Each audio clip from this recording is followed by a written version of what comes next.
नमस्कार मित्रों, स्वागत है आपका मेरे चैनल पर। आज आप सुनने जा रहे हैं तेनाली के कारनामे की पहली कहानी, बुद्धि की जीत और घमंड की हार। एक समय की बात है, विजयनगर राज्य अपने वैभव, समृद्धि और न्यायप्रिय राजा कृष्णदेव राय के कारण दूर दूर तक प्रसिद्ध था। राज्य में कला, साहित्य और विद्वानों का बड़ा सम्मान था। दरबार में अनेक पंडित, कवि और विद्वान अपनी विद्या का प्रदर्शन करते और राजा से पुरस्कार पाते। किंतु जहाँ ज्ञान और सम्मान होता है, वहाँ ईर्ष्या भी जन्म लेती है। उसी दरबार में तेनालीराम नामक एक चतुर, विनोदी और असाधारण बुद्धि वाला दरबारी भी था। उसकी तीक्ष्ण बुद्धि और हास्यपूर्ण उत्तरों से राजा अत्यंत प्रसन्न रहते थे।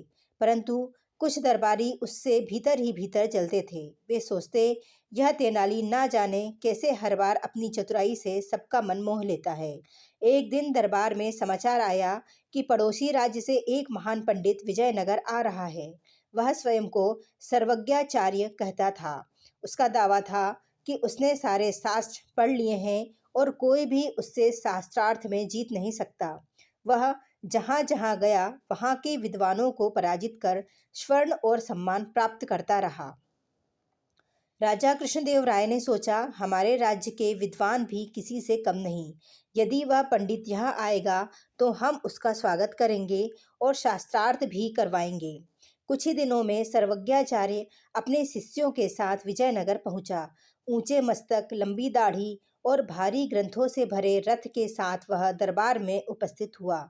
उसने गर्व से कहा, महाराज, मैंने अनेक राज्यों के विद्वानों को परास्त किया है।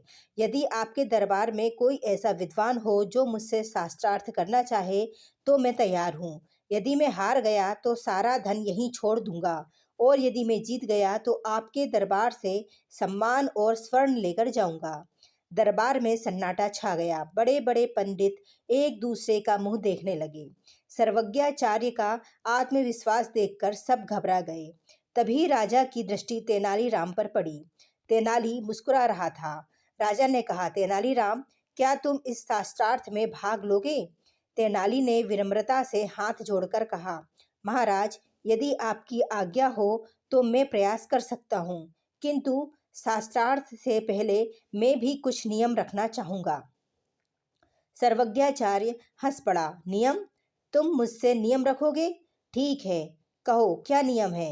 तेनाली बोला, कल शास्त्रार्थ होगा, परंतु मैं भी अपने साथ एक विशेष ग्रंथ लाऊंगा। उस ग्रंथ के आधार पर प्रश्न पूछे जाएंगे। यदि आप उसका उत्तर दे सके तो मैं हार मान लूंगा। सर्वज्ञाचार्य ने गर्व से कहा, मैंने वेद, उपनिषद, पुराण सभी शास्त्र पढ़े हैं। कोई भी ग्रंथ हो, मैं उत्तर दे दूंगा। अगले दिन दरबार में भारी भीड़ थी। सबको उत्सुकता थी कि क्या होगा। तेनालीराम एक बड़ी सी पोटली लेकर आया। वह बहुत भारी दिख रही थी। उसने उसे बड़े आदर से सामने रखा। सर्वज्ञाचार्य ने पूछा, यह कौन सा ग्रंथ है? तेनाली ने गंभीर स्वर में कहा, यह है तिलकाष्ट महिषबंधन नामक प्राचीन ग्रंथ। इसमें ऐसे रहस्य हैं जो सामान्य विद्वानों की समझ से परे हैं। यह सुनकर सर्वज्ञाचार्य के चेहरे का रंग उड़ गया। उसने कभी ऐसा नाम नहीं सुना था। वह सोचने लगा, यदि मैंने इस ग्रंथ के बारे में नहीं सुना और यह सचमुच कोई दुर्लभ ग्रंथ हुआ तो मेरी प्रतिष्ठा चली जाएगी। उसने बात संभालते हुए कहा, अच्छा, पहले आप ही प्रश्न पूछिए। तेनाली ने पोटली को छुआ और बोला, प्रश्न यह है कि इस ग्रंथ के अनुसार ज्ञान का मूल क्या है? सर्वज्ञाचार्य पसीना पसीना हो गया। उसने सोचा, यदि मैं गलत उत्तर दूं तो हंसी होगी। उसने समय मांगते हुए कहा, महाराज, मैं इस प्रश्न का उत्तर कल दूंगा। राजा ने अनुमति दे दी। रात भर सर्वज्ञाचार्य चिंतित रहा। उसने अपने शिष्यों से पूछा, क्या तुमने तिलकाष्ट महिषबंधन नामक ग्रंथ का नाम सुना है? सबने सिर हिला दिया।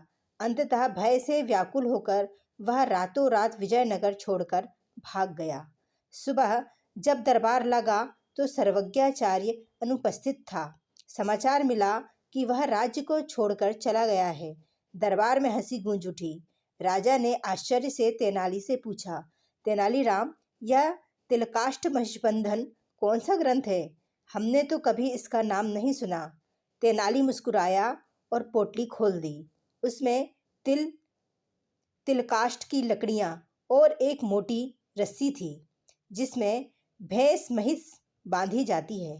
तेनाली ने कहा, महाराज, तिलकाष्ठ अर्थात तिल की लकड़ी, महिष अर्थात भैंस और बंधन अर्थात रस्सी। मैंने इन शब्दों को जोड़कर एक काल्पनिक ग्रंथ का नाम बना दिया। जो विद्वान सचमुच सर्वज्ञ होता वह निर्भय होकर कहता कि ऐसा कोई ग्रंथ नहीं है, परंतु उसके मन में घमंड था और उसी घमंड ने उसे भयभीत कर दिया। राजा जोर से हंसे और बोले, तेनालीराम, तुमने बिना शास्त्रार्थ किए ही उसे परास्त कर दिया। वास्तव में सच्चा ज्ञान विनम्रता से आता है, घमंड से नहीं। दरबारियों के चेहरे उतर गए।